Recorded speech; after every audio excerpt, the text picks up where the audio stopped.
السلام عليكم. معكم خوكم في الله. واليوم جيت نشارك معكم قصة ديالي مع الزوجة ديالي والأم ديال بناتي.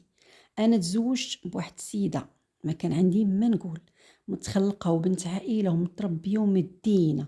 عمرني اختلفت أنا وياها في شي حاجة، وعمرني طحت أنا وياها في شي مشكل.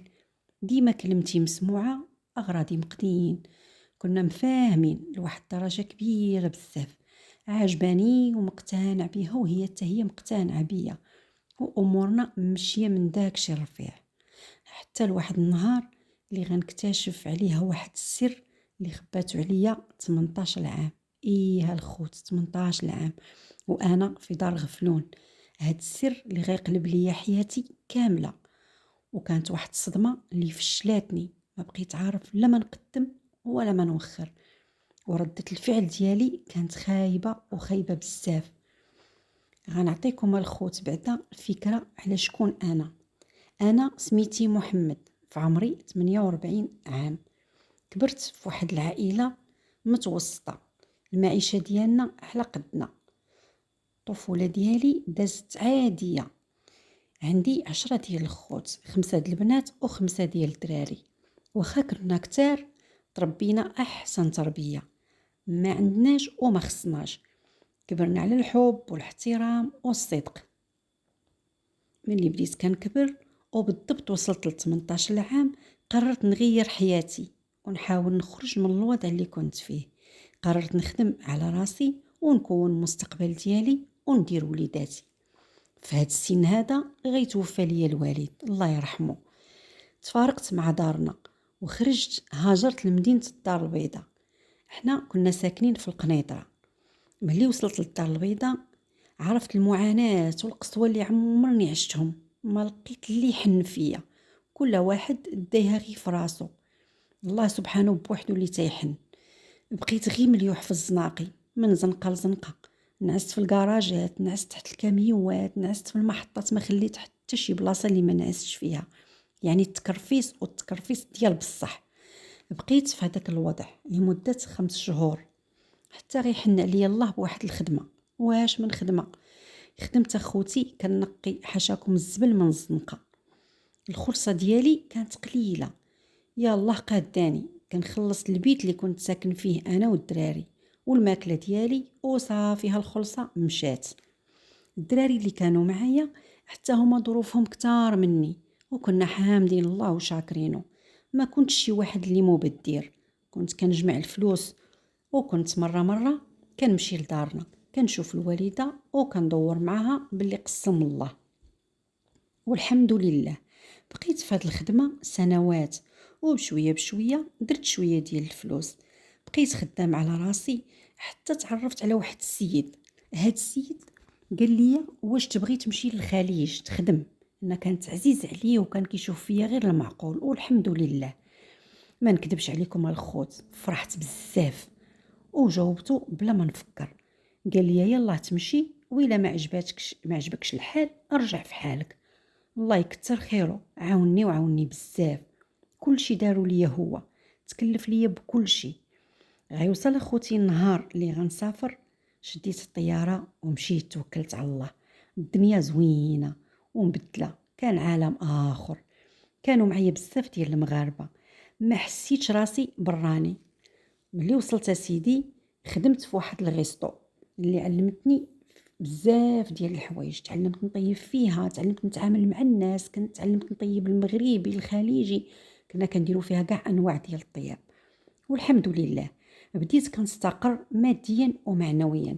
واخا الباترون ديالي ما كانش كيتصرف معايا مزيان، ولكن كنت خدام على راسي وما كنديهاش فيه. المهم راني خدام بعرق كتافي وبالحلال. غيدوز الوقت وغنتعرف على واحد السيدة بنت بلادي مغربية، كانت مستقرة في هذيك البلاد هي وراجلها. كانوا عندها 2 ديال الوليدات. كانت ظريفة بزاف وبقات ديما كتعاونني في هذيك البلاد، هي والزوج ديالها. كانوا الله يعمرها دار. وكانت هي وراجلها مرة كيعرضوا عليا لدارهم، ناكلوا مجموعين، ولينا بحال العائلة. كيحترموني وكنحترمهم، ولينا اكثر من الخوت. حسيت راسي ولات عندي عائله اخرى. بقيت كنمشي وكنجي لعندهم، وحتى السيده عاوناتني في خدمتي، حيت حتى هي كانت مقابله واحد الغيستو اخر، وكانت مره كتجي عندي للخدمه ديالي هي والزوج ديالها. غيدوز الوقت، في واحد النهار غتعرضني نمشي نتعشى معاهم. دخلت الخوت كيف العاده، تعشينا وضحكنا وشحال بقينا كندويو كيف العاده ديالنا، وبقينا مجمعين. وهي تقول لي: واش محمد عاجبك حياتك هكا؟ قلت لها: كيفاش؟ قالت لي: علاش ما تزوجش؟ راه خاصك دير حياتك وتولد وليداتك. قلت لها: اختي راني ما كرهتش، ولكن راني يلاه بادي وما عنديش الفلوس، والزواج راه مسؤوليه، كي غندير نتزوج؟ وانا يلاه خلصتي على قدي، وفينا هي هاد البنت اللي تقبل تزوج بيا؟ قالت لي: علاش اخويا محمد؟ كاينين بنات الناس، وانت تبارك الله عليك ولد مربي وولد الناس، وشحال من وحده تبغيك. بقيت كنشوف، قلت لها: والله ما كرهت نتلاقى بشي بنت اللي نبدا معاها حياتي. وهي تقول لي: ويلا جبتها ليك. ما نكذبش عليكم الخوت، صدمتني. واش بصح اختي عندك شي وحده اللي غتفاهم معايا؟ قالت لي: كاينه، وانا متاكده بها راه غاديه تعجبك. بقيت الخوت غير كنشوف، قلت مع راسي: راه ما يمكنش يضحك ليا الزهر ونلقى بنت اللي تقبل عليا وعلى ظروفي. وهي تقول لي: اشنا هي شروطك في الزوجه ديالك، الزوجه المستقبل ديالك، كيفاش بغيتيها تكون؟ قلت لها: تكون بنت الناس، تكون مدينه، متخلقه، وتبدا معايا من الاول وما تشرطش عليا، وتراعي ليا لظروفي. انا كندوي وهي كتقول لي: ايوا زيد واشنو اخر؟ بعد ما قلت كلشي داكشي اللي كنتمناه، وهي تصدمني. قالت لي: كلشي كاين، راه كاينه واحد البنت فيها كلشي هاد المواصفات، راها مدينه وحافظه القران، وراه واحد البنت اللي غتعجبك. اواه، قولي لي يا اختي فينا هي؟ واش كدوي معايا بصح؟ قالت لي: والله العظيم حتى كندوي معاك بالمعقول. وشكون اختي هاد البنت؟ والصدمه الكبيره غتقول لي: هي راها اختي، بنت امي وبا، ونضمنها ليك. ويلي الخوت، بقيت مصدوم وتخلطات عليا الصدمه والفرحه. وانا اللي طمني كتر واللي فرحني هو ان هاد السيده كنعرفها سنين، وعمري ما شفت عليها شي حاجه خايبه. وقلت مع راسي: راه اختها غتكون بحالها. ساعه الخوت لقيت الفرق بيناتهم بحال الليل مع النهار. ما عليناش، زعمت الخوت، ومع بقات كتشكر فيها وكتعاود حتى تحمست ديال بصح. قلت ليها: واخا اختي نتوكلوا على الله. قالت لي: انا غنتصل بها ونتشاور معاها واش تبغي تدوي معاك ولا لا. داكشي اللي كان. غيدوزو يومين، غتعيط ليا غتقول لي بلي اختها قالت ليها الا كان ولد الناس ومتخلق ومتدين مرحبا به. هنا الخوت بغيت نطير بالفرحه. خديت الرقم ديال اختها وبقيت كنتواصل معاها، واخا كانت بيناتنا الهضره قليله بقينا كنتواصلوا، وكانت الهضره كدوز كلها بالاحترام وبالحشمه. بقيت اخوتي هكاك، غير سالي العقد ديال الخدمه ديالي في الخليج، وفكرت نرجع للبلاد ونتوكل على الله في الزواج، ونشوف ليا شي مشروع صغيور باش نعيش. داكشي اللي كان. دخلت اخوتي للمغرب، واول حاجه درت مشيت لدارنا، شفتهم، عطيتهم داكشي اللي قسم الله، وريحت معاهم سيمانه. من بعد غنتصل بالبنت، قلت لها: راني جيت للمغرب وبغيت نشوفك. قالت لي: لا، راه ما يمكنش نتلاقاو بجوج بوحدنا، الا بغيتيني اجي لدارنا خويا وتخطبني. هنا الخوت زادت كبرات في عينيا. قلت لها: ما كاين حتى مشكل، نجي لعندكم. فعلا جمعت راسي وخديت لادريس ديالهم وتوكلت على الله. جيت لعندهم، استقبلوني مزيان، كانوا الوالدين ديالها. جلست مع الاب ديالها، فرحوا بيا بزاف. قلت لهم: خصني نشوف البنت. قال لي باها: مرحبا بك ولدي، حقك ولدي هذا. جات البنت بالفعل محتجبه، لابسه لباس مستور. ما نكذبش عليكم اخوتي، عجبتني وعجبتني بزاف، وفرحت قد حقي في الدنيا. بعد ما شفتها تحمست بزاف، وقلت لهم: انا غادي نمشي، والسيمانه الجايه نجيب دارنا ونجيو نخطبوا. عجبوني الناس بزاف. باه راجل متقي الله ومؤدب ومحترم. صافي قلت: هادو هما الناس اللي بغيت، الله يعمرها دار ما فيهم ما يتعاب. عاودت لهم على ظروفي كامله، ما زدت منها ما نقصت منها، وكانوا قابلين، وحتى انا عجبتهم وارتاحوا ليا. كان الشرط ديالهم هو نتهلا ليهم في بنتهم، وقالوا لي راه كيهمهم غير المعقول، وما عندنا ما نديرو بالمظاهر وبالسواق. وحتى هما عاودوا لي على بنتهم، قالوا باللي كان خاطبها واحد السيد مدة 4 سنين وما كتبش يتزوجوا، ودابا راه مشى للخارج وما عمرو ما عاود رجع. وحتى البنت ما عمرها ما عاودت فكرات تتزوج، وكان اللي جا كترفضو. وراه ملي تفارقات مع داك السيد وهي مريضه، وحتى داتها غير واحد خالتها بركات معاها لمده عام. عاد من بعد بدات كترجع لحياتها الطبيعيه شويه بشويه، لحد الساعه خوتي كلشي كلامهم معقول، ما فيه حتى شي حاجه د العيب. قلت لهم واحد السيمانه نجيب دارنا ونجيو نخطبوا. فعلا داز الاسبوع، جبت الوالده وخطبناها وكلشي داز بخير وعلى خير. ملي دوينا على العرس قالوا لي حنا غنديروا شي حاجه على قد العائله، بلا ما نديروا عرس كبير، ما تشرطوش عليا، وحتى الصداق ما طلبوش ليا شي حاجه كثيره. ملي تفاهمنا على الوقت ديال العرس بقينا انا وياها كنتواصلوا غير في التليفون، حتى لواحد النهار غادي تصدمني خوتي بواحد الخبار اللي روناتني، اللي قلبت لي راسي مع رجليا، ما بقيت عارف راسي شكون انا ولا منين جيت. غتقول لي سمعني مزيان ومن بعد قرر واش تكمل معايا ولا تمشي في حالك. او شنو كاين؟ قولي اش داكشي؟ غتقول لي بلي راها ماشي بنت، راها داك السيد اللي كان خاطبها راه تكرفص عليها وسلماتو راسها وزاد وخلاها.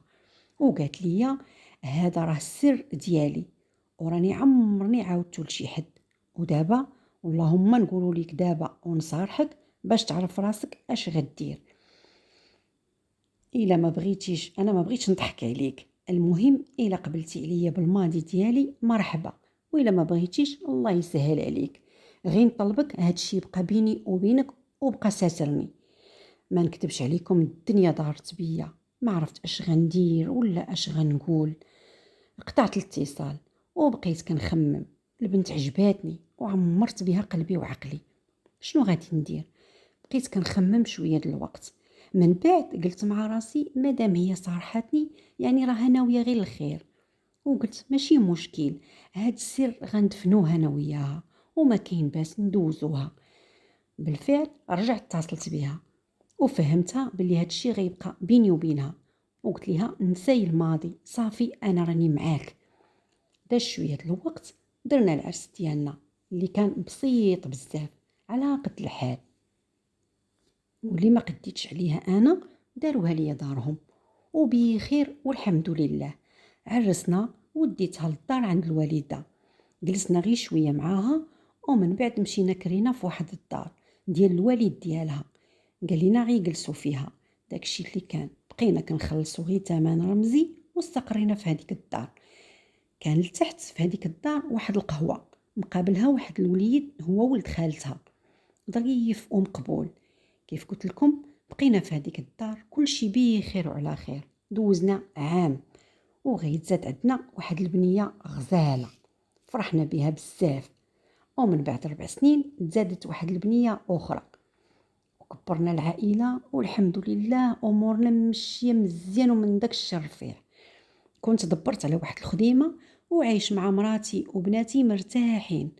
مراتي كانت واحد الانسانه اكثر من مدينه، كل مره كتلقاها كتصلي وكتعبد الله وما كتخرج وما عندها لا صحابات لا والو، مقابله غير دارها وبناتها وما كيفوتها حتى ركن من الصلاه. كنت فرحان وحامد بها الله. غير كبروا البنات، بنتي الاولى وصلت 18 عام والصغيره 14 عام، عايشين الخوت بخير وبزاف. نرجعوا للقهوه اللي كانت تحت الدار، كان فيها واحد الوليد كيف قلت لكم كبر من بنتي بشي عام. هاد الوليد ديما مراتي مهليه فيه، ديما كطيب ليه وتصبر ليه حوايجو. كان ولد خالتها ديما كتقول لي راه ولد خالتي وراه عزيز عليا. عادي الود قدو قد بنتها بحال ولدها. بقات الامور غادا هكاك. في واحد النهار كنت جالس في الدار ما شدش ليا الويفي، هبطت القهوه لتحت، قلت ياك ما يكونوا بدلوا ليه الكود ولا شي حاجه، بغيت نخدم. هبطت سيادي القهوه لتحت، وانا جالس في واحد الطبله في واحد القنت، وهي تبان ليا مراتي دخلت للقهوه وهزه الماكله ودخلت للكوزينه. لحد الساعه كلشي عادي، لان هي مولفه كتجيب الماكله لولد خالتها.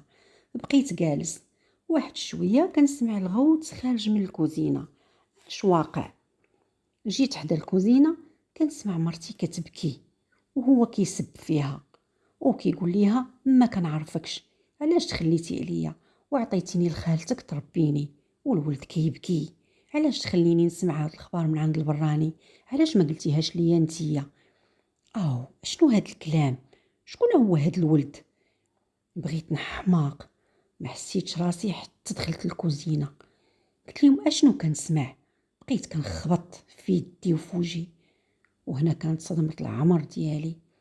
غتفاجئني مرتي بلي الولد راه ولدها هي ماشي ولد خالتها، وبلي داك السيد اللي كان خاطبها راه هو باه. قالت لي بلي عرفني حامله هرب وخلاني. اويلي اش كتقولي؟ دابا نتيا 18 عام هادي وانتي ضاحكه عليا، وعلاش ما صارحتينيش في الاول كيف ما صارحتيني بالمصيبه اللي كنتي في الاول واسترتها عليك؟ قالت لي خفتك لا ما تقبلوش وتمشي وتخليني، وبقات كتضرب في الوجه ديالها وبقات كتغوت وكتبكي. انا خفت من الناس القهوه اللي سمعوا، شديتها وطلعتها للدار الفوق هي والولد ديالها، وبقات كتفسر ليا. قالت لي راني ملي حملت به مشيت عند خالتي وبقيت عندها عام كامل حتى ولدته، وخالتي ما كانش كتولد وعطيته ليها تربيه، حيت كون عرفني الاب ديالي حامله غيقتلني، وخالتي مسكينه استرات عليا ورباتو بحال ولدها. ودابا هو يلاه ساق الخبار، هو كيسحاب ليه بلي خالتي راه هي الام الحقيقيه ديالو. حسيت بالشمته، بالانهيار، بالدمار. الدنيا كلها كدور، شنو غادي ندير؟ شنو غادي نقول؟ باش غادي نبدا؟ باش غادي نوخر؟ تلفت وهزيتها عند والديها. كان هذا هو الحل اللي تيبان ليا، لان كان خصني نقول لوالديها هذا الشيء باش نعرف شنو غادي ندير. وعاودت لهم الخوت كل شيء. من بعد ما تعرفات هاد المصيبه هزيت راسي وخويت المدينه وطلقتها بطبيعه الحال. يعني خديت هذا القرار لان صافي ما بقيتش عارف اشنو غادي ندير. انا كان كيبان لي هذاك هو القرار الصح اللي خديته. مشيت اخوتي لمدينه اخرى وسمحت في كل شيء. تصدمت صدمه ديال العمر ديالي، بدلت لي حياتي كامله. ودابا الخوت راه عامين دابا وانا ما كنشوفها، ما كنشوف بناتي. قولوا لي الخوت ونصحوني، الله يجازيكم بخير. اش غندير؟ راني توحشت بناتي بزاف، وبيني وبينكم الخوت راني توحشتها حتى هي، وما عرفتش اش غندير. الله يجازيكم بخير، نصحوني، راني حرت وحارت بيا، والله يجازيكم بخير.